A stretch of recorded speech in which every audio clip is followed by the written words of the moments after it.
Hello বন্ধুরা, দেখেন আমরা আজকে পিয়ালি মাছ এনেছি আর নুন হলুদ দিয়ে মেখে নিয়ে এলাম। এবার ভালো করে ভেজে নেব আর এটা চচ্চড়ি বানাবো। আপনাদের এখানে পিয়ালি মাছকে কি বলে জানাবেন। এইবার আমরা মাছটা ভেজে নেব।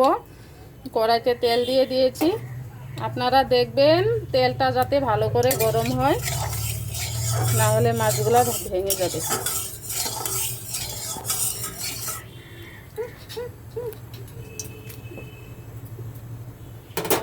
এবার তেলটা গরম হয়ে গিয়েছে, এবার মাছগুলো ছেড়ে দেব, এইভাবে দিয়ে দেবেন।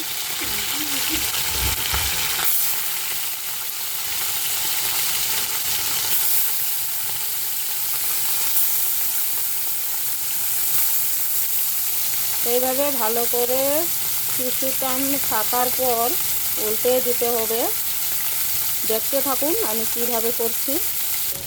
এবার দেখুন আমি মাছগুলো ভালো করে উল্টে দেব। এক পিসটা হয়ে গিয়েছে, এভাবে উল্টে দিতে হবে।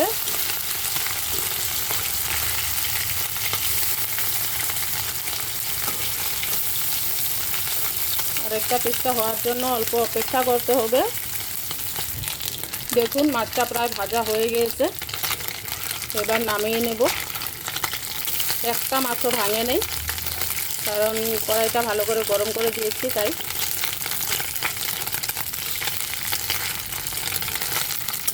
এবার মাছটা নামিয়ে নিতে হবে। আমি ভালো করে তেলগুলো ছাড়িয়ে মাছটা নামিয়ে নেব। দেখতে থাকুন।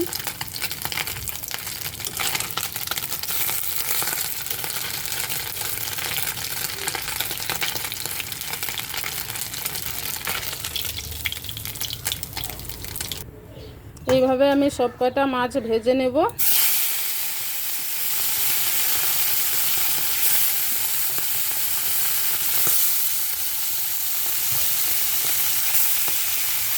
সব মাছগুলো ভাজা হয়ে গেছে ভালো করে। এবার পেঁয়াজ কুচিগুলো দিয়ে দেব। ভালো করে ধুয়ে নিয়েছি আগেই, সেটা দেখানো হয় না। এবার এটা লাল লাল করে ভেজে নেব।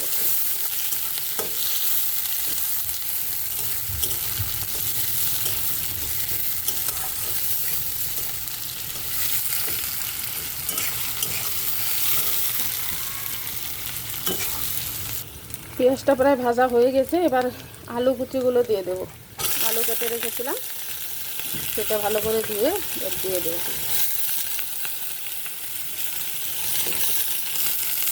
আপনারা দেখতে থাকেন।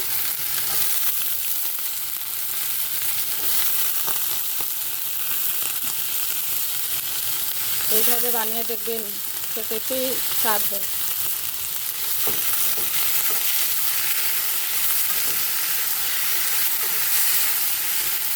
এইভাবে আলুটা ভালো করে ভেজে নেবেন লাল লাল করে। এবার আলু ভাজাটা হয়ে গেছে, এবার পরিমাণ মতো রং গুঁড়ো, সামান্য পরিমাণ মরিচের গুঁড়ো আর অল্প জিরে গুঁড়ো দিয়ে দেবো।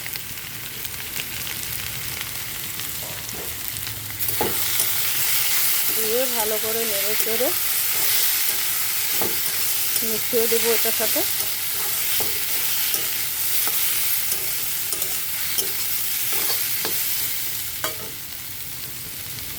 তারপর এখানে রেখেছিলাম কুচি করে টমেটো এটা দিয়ে দেব। টমেটো কুচি দিয়ে ভালো করে ভেজে নেব।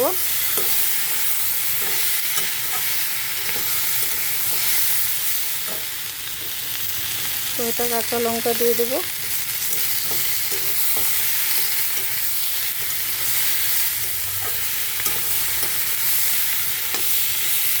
এবার ভালো করে ভেজে নেব। দেখুন ভালো করে ভাজা হয়ে গেছে, পরিমাণ মতো নুন দিয়ে দেব। তারপর কুচনো ধনেপাতা দিয়ে দেব অল্প।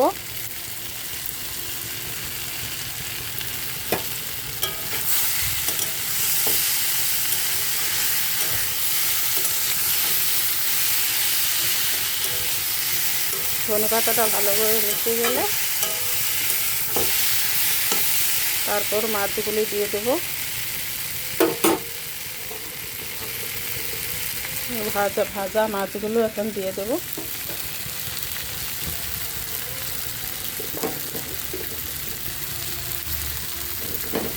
ভাজা মাছগুলো দিয়েই কিন্তু বেশি নাড়বেন না, তাহলে ভেঙে যাবে। হালকা হালকাভাবে নেড়ে দেবেন।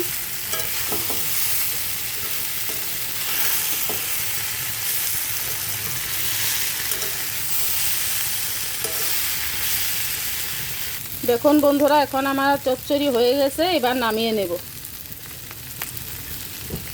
দেখুন কি সুন্দর হয়েছে দেখতে। এভাবে নামিয়ে নেব এখানে।